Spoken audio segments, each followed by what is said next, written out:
Pero alam nyo, dumarating yung araw na talagang walang-wala ka na. Wala kang malapitan. Kumakapit lamang ho tayo sa Diyos. Alam mo, partner, hindi niya tayo pinababayaan eh. Oo. Binibigyan tayo ng Panginoon lagi ng solusyon. Alam mo lang ang dapat mong gawin. Keep silent. Yeah. Kaya hindi ako naniniwalang silence is a weakness eh. Kasi may mga story ang silence is a weakness daw. Yung nagpapahina ka na, tama ba? Oo. Sign of pagiging mahina. Mahina. Naniniwala ako that the power of silence, spiritually, at physically, emotionally, mga kaibigan. Opo. Silence is not weakness. It is wisdom listening, partner. Sabi nga nila, gulatin mo na lang sila dun sa mga matatama. Kasi maraming L-wishers eh. Correct. Maraming L-wishers, maraming evil eye. Oo, correct. Na ang gusto imbis na iangat ka ang gusto nila ibagsak ka talaga nila. Siraan ka, wawasakin ka talaga nila. Sometimes sabi ho, the loudest truths are spoken without a single word. Tama yung sabi ni Patrick nung isang araw kung sino pa yung mga maiingay, sila pa yung talunan. Kaya silent is, saka sabi nila, for the spiritual sharing natin, maririnig mo ang tinig ng Panginoong Diyos sa katahimikan, mga kaibigan. Meron ang kwento dito, partner. Isang pipi na babae sa isang mountainous, village sa bundok. Lahat ng tao doon sa palengke, sa mga bahay-bahay, walang katahimikan, partner. Lahat napakaingay ng lugar. As in, partner, umi-echo Yung ingay nila umi-echo May mga nag-aaway, basta, magulo siya. Sobrang ingay na lugar. Kahit nga yung mga ibon may ingay din ho. Diba? Sabi na doon, silence was seen as weakness. Anong weakness ulit? Kahinaan. Hindi pwedeng hindi sila mag-ingay. And those who were quiet were often ignored. Sila yung binubuli. Ngayon, meron kang isang batang babae na pinanganak na walang boses. Meaning po, pipi. Pipi po siya.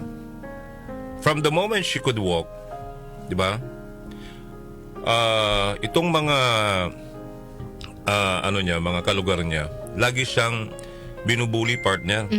Isa daw siyang useless na babae dahil hindi siya makapagsalita. Useless ka dahil pipi ka Sabi pa nung iba, mas maingay pa nga yung hangin kaysa sa iyo Parang ganun. So, pero hindi nila alam, itong batang babaeng ito, gifted siya, partner. Gifted yung babae. No? Kaya niyang makinig. Matalas yung niya, pandinig. Oo. She can hear things that they cannot or they could not. May naririnig siya na hindi nila naririnig. Like for example, partner, yung ilalim ng lupa, naririnig niya kung ano ang ingay sa ilalim ng lupa. Using her ears. Naririnig niya na may mangyayari na pwede magkaroon na gumuho ang bundok na kinalalagyan nila. Okay? Magkaroon ng landslide. Yung mga warning, naririnig niya, partner, sa mga ibon. Sa huni ng ibon. Yung partner, yung mga the tremble of the trees before a storm. Alam mo yun? Nararamdaman niya yun. Ngayon, isang araw ka doon sa kanila, partner. Yung hangin nag-iba. Yung ihip. Yung ihip ng hangin, mga kaibigan, nag-iba. Oo. Nag-iba ho yung ihip ng hangin. Dali lang mas maganda may background tayo Yan, sana tulungan ako ng natin. Okay, sige. Yan. Tuloy natin, ha? Maganda ho ito May matututunan tayo dito. So, ang ginawa ng batang babae, tumayo siya sa edge ng village. Sinasapaanan sila ng bundok, partner. Diba? At kanyang ipinikit ang mata, ang kanyang mga mata. Kanya hong ipinikit ang mata. At alam mo ba, na sa ginawa niyang yun, partner, yung hangin, partner, naririnig niya. At nagsasalita sa kanya. At alam mo kung anong sinabi ng hangin sa kanya? Ano sinabi? The mountain will fall. Nagbabala na sa kanya. May babala sa kanya ang hangin na ang bundok ay guguho, maahati. So ang ginawa niya, partner, na narinig niya yun, takbo siya sa village, takbo siya sa lugar nila. At dinidemonstrate niya kung ano mangyayari sa mga tao, pahiga-higa siya, at ang tawag dito, nagsusulat siya sa lupa. Lupa. At ginaganon niya yung anong tawag doon, tinatapik niya yung kanyang dibdib na tug-tug-tug-tug. At tinuturo niya yung bundok. Di ba? Imbis na maniwala yung tao, pinagtawanan pa siya. Sabi sa kanya, wala kang kwentang tao. Di namin naintindihan ang sinasabi mo. At alam mo ba, na ang naniwala lang sa kanya ay siyempre ang kanyang lola. Naintindihan siya ng lola niya. Di ba? So, ang ginawa ng lola, sinabi niya doon sa ibang mga kapitbahay, halik kayo, tumakbo tayo, pumunta tayo sa isang open na lugar. Sabi niya, lumayo tayo dito sa bundok, lumayo tayo. That night, nung gabi na yun, gumuho ang bundok. At ang mga bato, gumulong pa baba. Atulin-tulin. Alam mo yung atulin-tulin? Ano yun? Umikot-ikot. Atulin-tulin. Half of their barangay, their village, partner, natabunan. Natabunan yung ingay, partner, at saka ng pride ng mga tao. And the next morning, mga kanyusik, lahat ng survivor ay napatingala at napatitig doon sa batang babae na may bago ng pagtingin sa kanya. From that day forward, nagtayo sila ng yung Shrine of Silence na tinatawag. Shrine of Silence. At tuwing may problema na may mangyayari, partner, ang takbuhan na nila yung babae. Who hear the world not with her ears, but with her heart. Kaya sabi ko nga kanina, silence is not a weakness. It is a wisdom listening. Sometimes the loudest truths are spoken without a single word. Now, let's go to the Bible. Silence is not a weakness. Pero sabi ho sa ibang mga talata sa Biblia, mga passages, verses, that silence is a strength, partner. It's not a weakness. A tool for wisdom and a way to connect with God.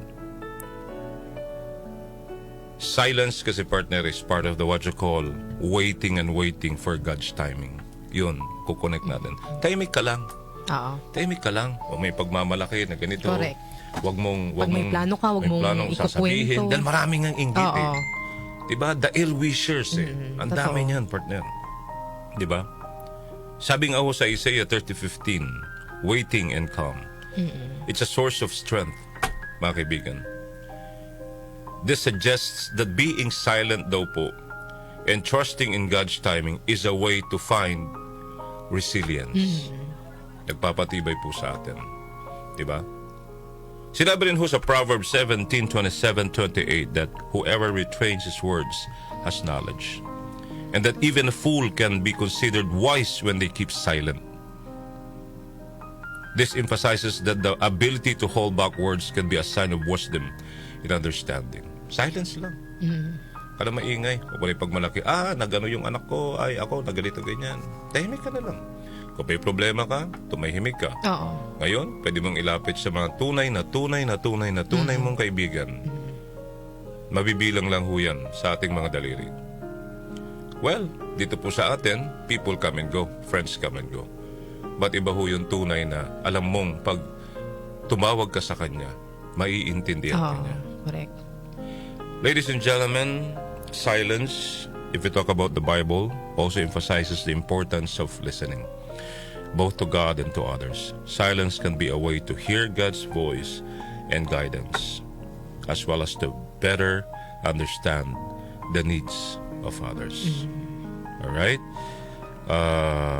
Even in the Bible, sinasabi, partner, sa Psalm 62:5, that reminds us to wait in a silence for God. Even when we seem silent, this highlights that God's silence is not a sign of weakness, partner. All right? But a time of waiting and trusting in His plan. So, sa inyo, sa ating lahat, minsan kailangan po natin ng tahimik. Manahimik. Manahimik. You cannot solve a problem if you keep on shouting, if you keep on, di ba? Oo. Maingay ka masyado. Aligaga ka. Hindi. Ang sabi ng Diyos, tumahimik ka. Tumahimik ka. Dahil makakapag-isip ka na maayos. Pag Kapag masyado tahimik. kang maingay, yung solusyon hindi mo naiisip. Hindi mo naiisip eh. At hindi mo naririnig ang Diyos sa kanyang payo sa'yo. Correct. Na tumahimik ka, may bibigay ako sa'yo. Paano mo maririnig? Kung masyado kang maingay. Di ba? Oh. So, minsan sa buhay po natin, mga kapatid, if we wanna listen to God's voice, to God's, what do you call this, blessing, we just have to keep ourselves quiet. Correct. No? Kaya yun lang po ang gusto naming i-share ngayon na ating food for the soul and food for the spirit. Maraming salamat at mabuhay po tayong lahat. God is good all the time, and all the time God is good. Mapapatunayan ko po yan. Ako mismo magpapatunay na totoo ang Diyos. Totoo ang Diyos. Mahal tayo ng Diyos. Kaya everyday God is first. Put God first every day sa buhay po natin. Maraming salamat po, and God bless us all. Sina Joel Grospe at Darlene Olaño, OMOK sa 774.